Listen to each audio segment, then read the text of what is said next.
Hello, स्वागत है आप सभी को हमारे इस न्यूज चैनल पर। झारखंड के हर छोटी बड़ी खबरें जानने के लिए चैनल पर जुड़े रहे। धन्यवाद।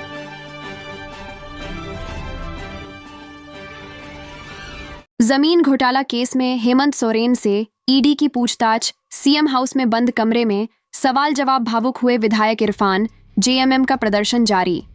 झारखंड के जमीन घोटाला केस में मुख्यमंत्री हेमंत सोरेन से पूछताछ करने के लिए प्रवर्तन निदेशालय ईडी की टीम शनिवार को रांची पहुंची। जांच एजेंसी दोपहर 1 बजे मुख्यमंत्री आवास पहुंची। जानकारी के मुताबिक सोरेन से अलग कमरे में लैंड स्कैम केस को लेकर सवाल जवाब किए जा रहे हैं। ईडी की टीम 9 गाड़ियों के काफिले में सीएम हाउस पहुंची। इनमें से 3 गाड़ियों में अधिकारी थे, जबकि 6 गाड़ियां उनकी सुरक्षा में तैनात थीं। ईडी के कुल 7 अधिकारी पूछताछ के लिए रांची पहुंचे हैं। इनमें 3 अधिकारी दिल्ली से आए हैं। पूछताछ से पहले सीएम हाउस में तैनात स्पेशल ब्रांच ने सभी अफसरों की जांच की। इधर मुख्यमंत्री आवास में सत्ता पक्ष के विधायक और मंत्री भी पहुंचे हुए हैं। जामताड़ा के कांग्रेस विधायक डॉक्टर इरफान अंसारी हेमंत सोरेन से मिले और उनसे लिपट गए। वो काफी भावुक नजर आए और रोने लगे। हालांकि सीएम उन्हें सांत्वना देते दिखे। जोबा मांझी, दीपिका पांडे, राजेश कच्छप और जेएमएम महासचिव सुप्रियो भट्टाचार्य सीएम हाउस पहुंचे हैं। कहा जा रहा है कि विधायक पूछताछ के दौरान सीएम आवास में रहेंगे। महाधिवक्ता राजीव रंजन भी सीएम हाउस पहुंचे हैं। धनबाद में 22 जनवरी को खास आयोजन की तैयारी। अयोध्या में प्राण प्रतिष्ठा को लेकर धनबाद में कलश यात्रा और 3 दिनों की रामकाठा। धनबाद में हीरापुर दुर्गा मंदिर नवयुवक संघ के द्वारा शनिवार को तेलीपाड़ा स्थित दुर्गा मंदिर से कलश यात्रा निकाला गया है। ये कलश यात्रा हीरापुर तेलीपाड़ा दुर्गा मंदिर से शुरू होकर पंपू तालाब तक गया। तेलीपाड़ा से दुर्गा मंदिर में 3 दिवसीय रामकथा का आयोजन किया जा रहा है।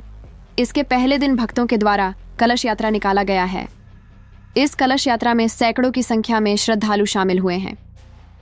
22 जनवरी 2024 को अयोध्या में भव्य राम मंदिर की प्राण प्रतिष्ठा होनी है। उसी को लेकर पूरे देश में भक्तों के द्वारा सभी मंदिरों में पूजा पाठ किया जा रहा है। उसी क्रम में धनबाद के हीरापुर स्थित तेलीपाड़ा दुर्गा मंडप में 3 दिवसीय रामकथा का आयोजन किया गया है। भारत ज्ञान विज्ञान समिति की बैठक। 3 साल के कामकाज की समीक्षा, स्वास्थ्य और शिक्षा के लिए नए कानून लागू करने की मांग। धनबाद में भारत ज्ञान विज्ञान समिति के 11वें राष्ट्रीय परिषद की बैठक 19 से 21 जनवरी तक हीरापुर स्थित लिंडसे क्लब में आयोजित किया गया है। इस बैठक में देश भर के 21 राज्यों के सदस्य एवं कार्यकर्ता उपस्थित हैं। भारत ज्ञान विज्ञान समिति की बैठक 3 साल के कामकाज की समीक्षा, स्वास्थ्य और शिक्षा के लिए नए कानून लागू करने की मांग की। भारत ज्ञान विज्ञान समिति के द्वारा शुक्रवार को हीरापुर से रैली निकालकर रणधीर वर्मा चौक होते हुए लिंडसे क्लब तक चलाया गया। वहीं इस रैली में शामिल हुए लोगों ने स्वास्थ्य और शिक्षा के लिए नए कानून लागू करने के लिए आजादी का नारे लगाए गए। भारत ज्ञान विज्ञान समिति के राष्ट्रीय महासचिव काशीनाथ चटर्जी ने बताया कि समिति के द्वारा विगत 3 वर्षों से किए गए कार्य पर चर्चा की जाएगी। वहीं इस बैठक में आने वाले समय के लिए स्वास्थ्य, शिक्षा और रोजगार को बेहतर बनाने के लिए प्रयासों पर चर्चा की जाएगी और उन पर आगे काम किया जाएगा।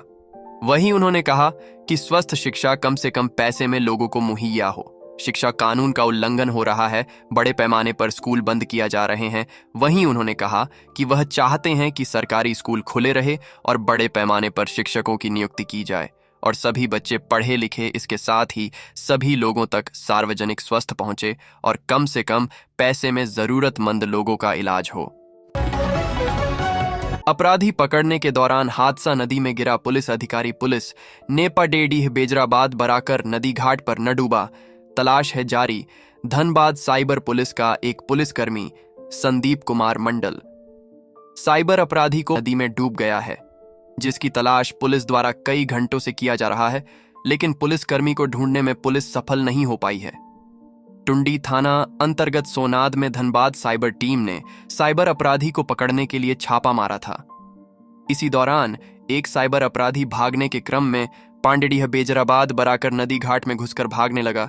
उसे दौड़ाकर पकड़ने के दौरान एक साइबर पुलिस संदीप मंडल को बराकर नदी में डूब गया। छापेमारी में साथ गई अन्य पुलिस बल डूबे। साथ ही पुलिस जवान को नदी में तलाश की, लेकिन पानी गहरा होने के कारण मालूम नहीं चल पाया। पुलिस के वरीय अधिकारी के अनुसार आज शुक्रवार की सुबह से गोताखोर की टीम को बुलाया गया है। गोताखोर की टीम उसकी नदी, उसकी खोजबीन करेगी। झारखंड में बादल छंटने के बाद बढ़ी ठंड। 21 और 22 जनवरी को कोहरे का येलो अलर्ट। अगले 5 दिन तापमान में ज्यादा बदलाव नहीं। झारखंड में हल्की और मध्यम दर्जे की बारिश के बाद अब आसमान से बादल हटने लगे हैं। बादल हटने के बाद तापमान में गिरावट दर्ज की गई है। यही वजह है कि राजधानी रांची सहित राज्य के कई जिलों में ठंड बढ़ गई है। झारखंड में अब मौसम शुष्क रहने की संभावना है। हालांकि 22 और 23 जनवरी को कोहरे और धुंध को लेकर येलो अलर्ट जारी किया गया है। रांची समेत पूरा झारखंड 3 दिन से कोहरे की चपेट में है। शुक्रवार को कोहरे के कारण 9 फ्लाइट रद्द रहीं। वहीं एक विमान को डायवर्ट कर दिया गया। झारखंड में अब बारिश की संभावना नहीं है। बारिश के बाद आसमान साफ होंगे। तापमान में 3 से 4 डिग्री तक गिरावट आने की संभावना है। तापमान में गिरावट आएगी तो मौसम में ठंडक बढ़ेगी। राज्य में अधिकतम तापमान 24 डिग्री सेल्सियस और न्यूनतम 09 डिग्री सेल्सियस तक रहने की संभावना है। राज्य में बदलते मौसम और बढ़ती ठंड की वजह से ही बच्चों के स्कूल के समय में बदलाव किया गया है। बदलते मौसम की वजह से बच्चों की सेहत पर असर पड़ रहा था।